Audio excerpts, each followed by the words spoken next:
Top quality और consistent performance के लिए सिर्फ सिल्वर पंप नाम याद रखना। તો ઓનલાઈન ટેરર મોડ્યુલ પર કામ કરતા હતા આતંકીઓ અને તેઓના આતંકી મનસૂબા પરથી હવે પડદો હટવાની તૈયારીમાં છે। ત્યારે આતંકીઓના મનસૂબા શું હતા અને કઈ રીતે તેઓ ટેરર પર કામ કરી રહ્યા હતા તે વિશે વાત કરવામાં આવે તો એટીએસને સોશિયલ મીડિયા પર જે દેશ વિરોધી પ્રવૃત્તિઓ આતંકીઓ દ્વારા કરવામાં આવી રહી હતી તેને લઈને માહિતી મળી હતી, જે લઈને એક બાદ એક તાર જોડાતા ગયા અને ત્યારબાદ આ આતંકી મનસૂબા ધરાવતી શમા પરવીનનો ચહેરો સામે આવ્યો। ગુજરાત એટીએસ દ્વારા 9 ટીમ બનાવીને આ અંગે તપાસનો ધમધમાટ કરવામાં આવ્યો હતો।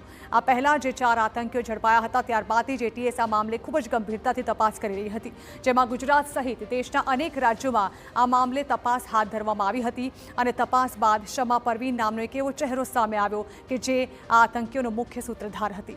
તપાસમાં એક્યુઆઈએસથી જોડાયેલા મોટા આતંકી મોડ્યુલનો પર્દાફાશ થયો છે। એક બાદ એક રહસ્યો પરથી પણ પડદો ઉંચકાશે। 23 જુલાઈના રોજ 4 આતંકીઓને ઝડપી પાડવામાં આવ્યા હતા, જેમનું ગુજરાત કનેક્શન, દિલ્હી કનેક્શન અને બિહાર કનેક્શન સામે આવ્યું હતું।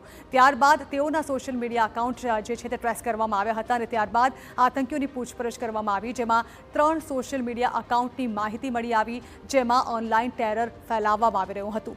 કટ્ટરવાદી વિચારોવાળા એકાઉન્ટની લિંક શમા પરવીન સાથે જોડાઈ। શમા પરવીન નામની આ વ્યક્તિ જે આ ઘટનાની મુખ્ય સૂત્રધાર હતી અને તેણે જ આતંકી મોડ્યુલની શરૂઆત કરી હોય તે પ્રકારની ગતિવિધિઓ નજરે પડી રહી હતી। બેંગાલુરુથી શમા પરવીનની ધરપકડ કરી લેવામાં આવી। શમા જ ડિજિટલ આતંકી મોડ્યુલનું નેતૃત્વ કરતી હોવાની આશંકા હાલ એટીએસ દ્વારા સેવવામાં આવી રહી છે। એટીએસને લાગી રહ્યું છે કે શમા જ એ વ્યક્તિ છે કે જે માસૂમ લોકો છે તેઓમાં ઓનલાઈન ટેરર ફેલાવી તેમને આતંકી પ્રવૃત્તિઓ કરવા માટે દોરતી હતી। શમા ગઝવાએ હિન્દ અને એક્યુઆઈએસ વિચારધારાની સક્રિય સમર્થક છે અને તે જેહાદ સાથે જોડાયેલી હોવાનું અને આજે પણ તેની ધરપકડ બાદ આ પણ એક જેહાદ હોવાનું સ્ટેટમેન્ટ તેણે આપ્યું છે। ડાર્ક વેબ અને વીપીએનના ઉપયોગથી તે સોશિયલ મીડિયામાં જેહાદી સામગ્રી ફેલાવી રહી હતી અને આ જ પ્રકારે આગળ પણ તેના અન્ય મનસૂબાઓ, ખતરનાક મનસૂબાઓ સામે આવી શકે છે, તેમાં કોઈ બેમત નથી।